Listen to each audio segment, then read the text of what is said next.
Podcast Strategies, episode 59. A few things you may not know about me.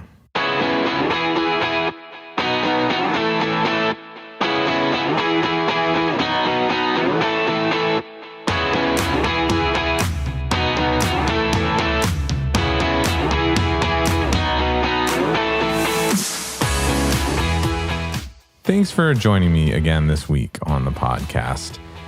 If you are new to listening to the podcast, you may not have gone back and listened to the episode I did early on telling you my story, telling you a little bit about me. So I wanted to take a chance to go in and tell you some things about me that you may not know. Some things that I didn't even talk about in that story episode early on. I can't remember which it is. It's episode 7 or 8 or something like that. So some of you may know, if you've listened to the podcast or you've met me in person or heard me speak, that my background is in music. You've heard me talk about how I have a master's degree in conducting, things like that. But you may not know that I'm also a drummer. And my drumming career started out, of course, as most people do, way back in middle school in 6th grade when I signed up for a beginning band in middle school.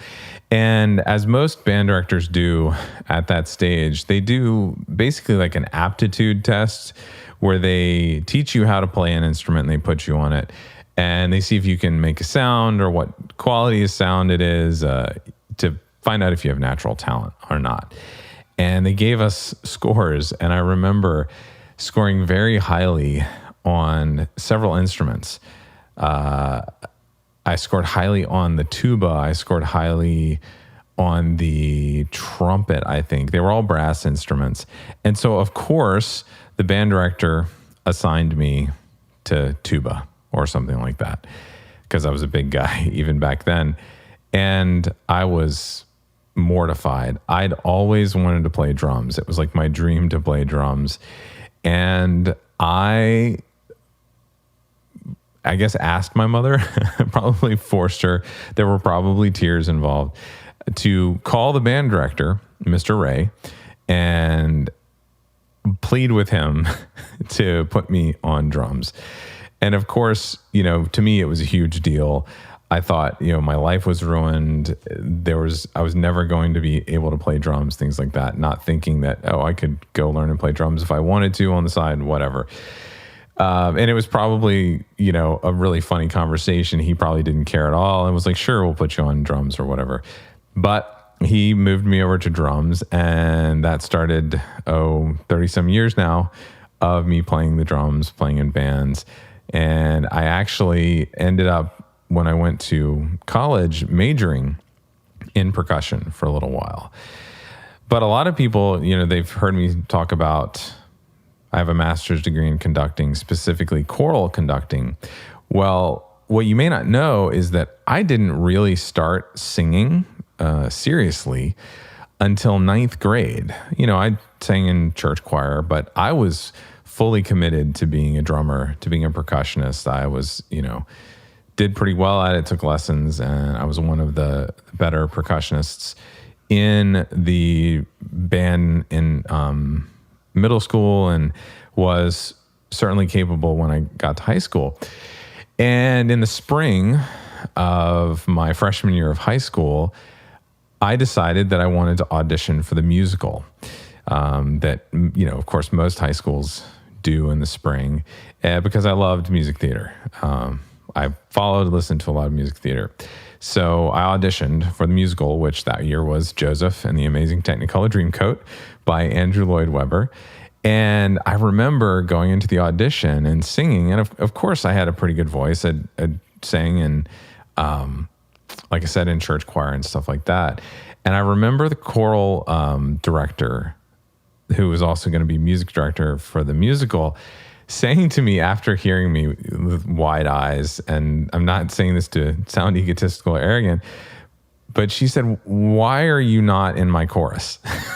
Basically. And I was like, whoa, I didn't realize that I was that capable a singer at that point, because I certainly hadn't had any, real training as a singer at that point. So that started actually my career in voice and singing. And I, of course, joined the choir the next year. I was in choir and band throughout the rest of high school. So then when I went on to college, I actually double majored. I had double concentrations in voice and percussion. And frankly, I stopped the percussion major after 1 year, partly because I didn't like counting rests. If you're a musician, you know that percussionists often in orchestra, they don't play a lot up until the 20th century, up until more contemporary composers. So we would have rests where we would count 60 some bars of rests and we just sit around and then we'd play 4 notes. So not only was it boring, but it was also nerve-wracking because you had to get your 4 notes right and perfect and fit it in because you're playing this instrument that's really loud and cuts through the orchestra. So you have to place it the way that the conductor wants it. So I decided, that enough of this. I'd rather play drums for fun, play in bands and things like that, jazz and stuff. So that's when my percussion career sort of ended. I've gone on, to do more things professionally as a drummer. But that was kind of where it stopped. Now, another funny thing about me, and that you may not know, me playing drums, I spent 4 years in college playing drums at theme parks in the summer. I spent 3 years playing at Busch Gardens and 1 year playing at King's Dominion in Richmond, Virginia. Busch Gardens, Williamsburg. I was in the Fest House band. Yes, the Oompa band, the polka band, playing to people drinking beer, and it was fantastic. I had so much fun. Got to wear lederhosen. And then when I went to King's Dominion, I played in a Caribbean show. So I got to wear like a Hawaiian shirt basically all summer and play reggae and stuff like that. And that was amazing as well. After that, I went on to bigger and better things. My summer jobs tended to be working at Circuit City, selling electronics after that.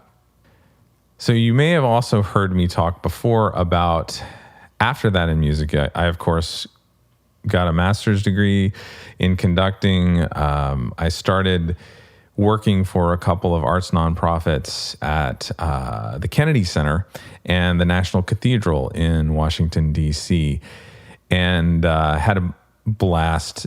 There's nothing like conducting a full orchestra and huge choir on stage at the Kennedy Center, which is one of the great concert halls in this country, doing some amazing work at the National Cathedral, which is a beautiful building. There's nothing like that. But because of some life changes, the birth of my daughter, which I've talked about before, I needed some more flexibility. So I, of course, started my recording studio.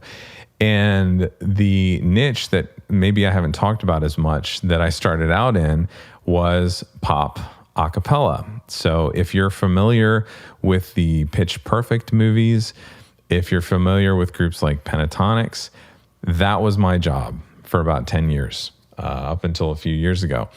I worked with a lot of a cappella groups, college, professional, high school, all over the country, all over the world. I got to see things like Abbey Road Studios because of my career working with a cappella groups. And some of the things you may not know about that career, I worked with several great a cappella groups. One was On the Rocks from Oregon, University of Oregon. If you remember about, I guess it'd be 7 or 8 years ago now, there was a viral a cappella cover of Lady Gaga's Bad Romance done by a guy group in green shirts. That's On the Rocks. Those are guys I worked with. I also worked with another group at Oregon, Divisi. And Divisi is the group that the Barden Bellas are based on and who inspired the book Pitch Perfect, which went on to become a movie franchise that has been very successful. During my a cappella career, I also got the chance to work on the NBC show, The Sing-Off.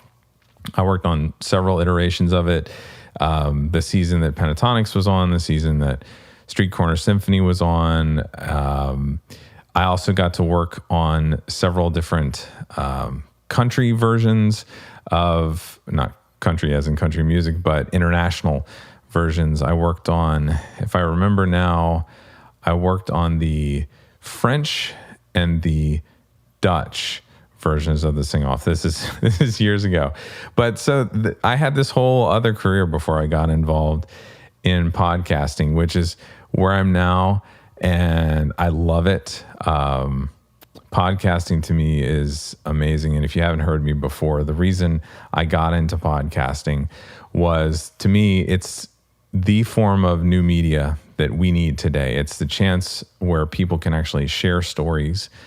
They can have long conversations. They can have nuanced discussions that really help people understand each other. And I think that's so important today when it's hard for someone to walk an inch in someone else's shoes, let alone a mile. So I'm very excited. If you don't know much about my business, I run Emerald City Productions. We currently have around 30 clients where we're producing shows on a monthly basis for them. I specialize in helping people who have don't have enough time and they want to be finished recording their show and then hand it off to someone else to work their magic to make things sound better. And that's kind of how I got started in the podcast production world. I was listening to podcasts. They were changing my life. But I noticed with my engineering background that they just sounded terrible a lot of the time. And I started reaching out to people saying, I love your show, but your sound sucks. Please let me help you. And started doing it for free. And very quickly, that became my job. So now we not only help those clients on a monthly basis, doing all their shows, producing their shows, publishing their shows, helping them with their websites, their email marketing, their social media, graphic design, all that sort of stuff, copywriting.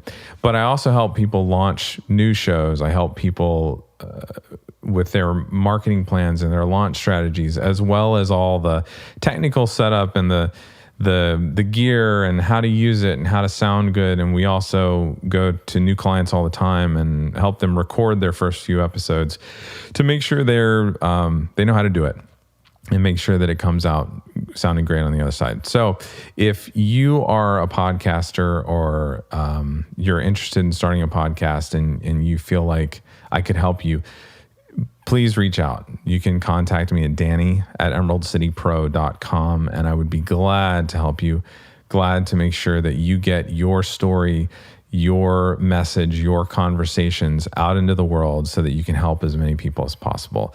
Thanks for joining me this week. I want to say it again. If you enjoy this show, if you feel like there's someone out there that it could help, if you have a colleague, a friend, a family member, please share it with them. That does so much for helping this show get to new people and also helps other people get their stories, their messages, and their conversations out into the world as well. I will talk to you next week.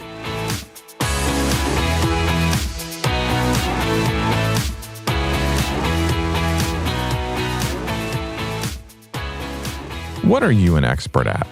If you have a podcast, chances are your show features your area of expertise. But how much do you really know about podcast production? My clients often thank me for making their shows sound great, but in my opinion, the main benefit I provide for all of my production clients is time. Time to do what they are experts at. Time to grow their businesses. Time to focus and not stress out trying to do the technical production work that isn't their area of expertise. If you have a podcast or want to start one and you're ready to save 3 hours or more each week to focus on the stuff you're an expert at, I'd love to do all of your editing, mixing, mastering, and show distribution for you so that you can focus on growing your community and business. You can find out more at emeraldcitypro.com/services.